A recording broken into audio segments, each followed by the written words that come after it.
الحمدللہ رب العالمین والعاقبۃ للمتقین والصلاۃ والسلام علی رسولہ محمد وخاتم النبیین۔ میرے پیارے دوستو، السلام علیکم ورحمۃ اللہ وبرکاتہ۔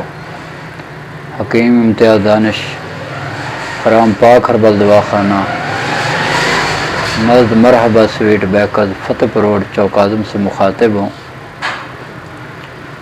میرے پیارے دوستو، آج میں جس بیماری کے بارے میں آپ سے بات کر رہا ہوں وہ ہے ٹانسلز کا ہو جانا۔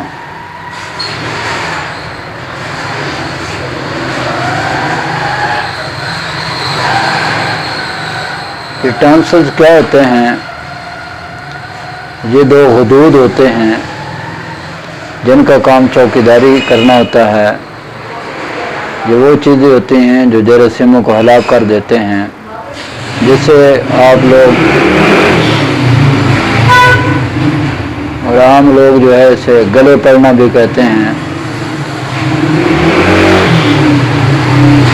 اس میں گلے جو ہیں وہ متورم ہو جاتے ہیں، سرخ ہو جاتے ہیں، گلے بڑھ جاتے ہیں۔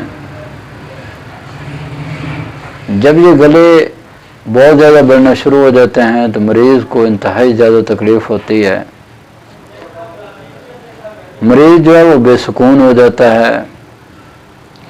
یہ ایک گرمی کا مرض ہے، اس میں مریض کو بخار بھی ہو جاتا ہے، اور بعض دفعہ اگر ان ٹانسلز کا علاج نہ کیا جائے تو یہ متورم ہو کر پھر ان میں پیپ پڑ جاتی ہے۔ یہ پھر گندا مواد جو ہے وہ مریض باہر خارج کرتا رہتا ہے، جس سے بدبو بھی آتی ہے۔ اور ایسے مریضوں کو آپ اگر دیکھیں تو ان کے چہرے سوجے ہوئے ہوتے ہیں، ہاتھ سوجے ہوئے ہوتے ہیں، منہ کا ذائقہ انتہائی کڑوا ہوتا ہے، پیشاب جلن کے ساتھ آ رہا ہوتا ہے۔ تو ایسے مریض جو ہیں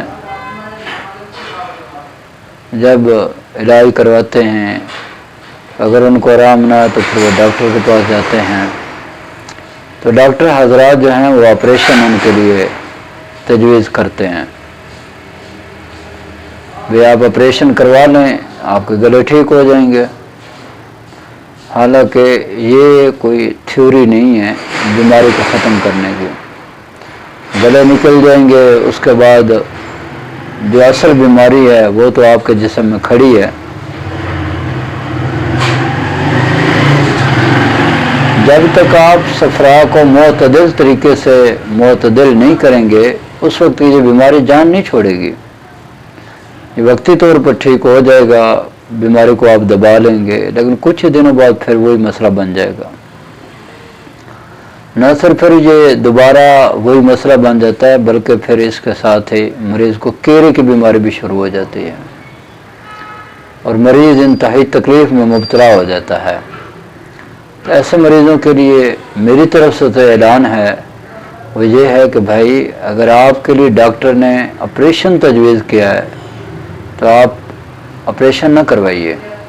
آپ ایک بار مجھ سے ضرور مل لیجئے، آپ دوائی استعمال کریں، انشاءاللہ تعالی آپ آپریشن سے بچ جائیں گے، اور آپ کے جو گلے ہیں، جو ٹانسلز ہیں، وہ انشاءاللہ ہمیشہ کے لیے ختم ہو جائیں گے، اور آپ بالکل تندرست، صحت مند، طاقتور، بہترین زندگی گزاریں گے۔ تو میرے پاس جب مریض آتے ہیں تو میں ان کو جو چیز دیتا ہوں، جو دوائی دیتا ہوں، جو میڈیسن دیتا ہوں، وہ کچھ اس ترتیب سے ہے۔ 5 ملین خاص 1000 ملی گرام صبح شام ہمراہ پانی استعمال کریں، یا شربت بذوری کے ساتھ بھی استعمال کر سکتے ہیں۔ اور دن کے وقت جو ہے اکثیر اجائی جو ہے 1000 ملی گرام، یہ دن کے وقت آپ نے ہمراہ نیم گرم دودھ اور شہد ڈال کے استعمال کروانی ہے۔ اور رات سوتے وقت جو ہے مریض کو وہ جو مجون میں نے خناق میں بتائی تھی وہ استعمال کروائیں۔ اس میں کیا تھا؟ قسط شیریں 50 گرام، روغن زیتون 50 گرام، اور شہد جو ہے وہ بھی 50 گرام۔ ان تینوں کو مکس کر کے چھوٹی آدھی چمچ رات سوتے وقت استعمال کریں۔ انشاءاللہ تعالی میرے اللہ نے چاہا تو آپ کا ٹانسر ہمیشہ کے لیے ختم ہو جائے گا اور آپ پھر سے دوبارہ سے صحت والی زندگی گزاریں گے اور آپ کی جو بے چینی ہے، بے قراری ہے، وہ انشاءاللہ ختم ہو جائے گی۔ اور میری آخر پہ دعا ہے کہ اللہ تعالیٰ مجھے اور آپ کو اور پوری دنیا کے تمام مسلمانوں کو صحت والی، سلامتی والی، عافیت والی، برکتوں والی، کامیابیوں والی، خوشحالی والی، خوشیوں بری، سعادتوں بری زندگی نصیب فرمائے۔ آمین۔ وآخر دعوانا الحمد للہ رب العالمین۔